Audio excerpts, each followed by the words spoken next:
আমি বলি আমি আল্লাহকে ভালোবাসি, কিন্তু যখন নামাজের সময় হয় আমার চোখ ভারী হয়ে আসে, মন বলে পরে পড়ব। আমি বলি আল্লাহ আমার সব কিছু, কিন্তু দুনিয়ার কাজ, দুনিয়ার মানুষ, দুনিয়ার লাভ সবকিছুর জন্য সময় আছে, শুধু আল্লাহর জন্য সময় হয় না।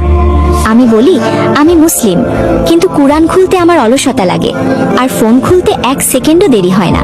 আমি জান্নাত চাই, আমি আল্লাহ রহমত চাই, কিন্তু যেই গুনাহ আমাকে আল্লাহর থেকে দূরে নিয়ে যায় সেই গুনাহ ছাড়তে আমার মন চায় না। আমি দোয়া করি ইয়া আল্লাহ আমাকে ক্ষমা করে দাও, কিন্তু সেই একই গুনাহ আবার করতে আমার অন্তর কাঁপে না।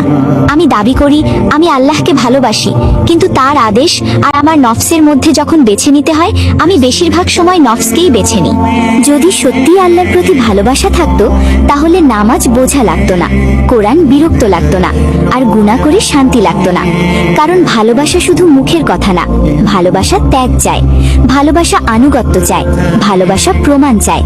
যে আল্লাহকে সত্যিই ভালোবাসে সে আল্লাহর অবাধ্য হয়ে কখনোই শান্ত থাকতে পারে না। আজ নিজেকে একবার প্রশ্ন করো, আমি কি সত্যিই আল্লাহকে ভালোবাসি, নাকি শুধু মুসলিম পরিচয়টা ভালোবাসি?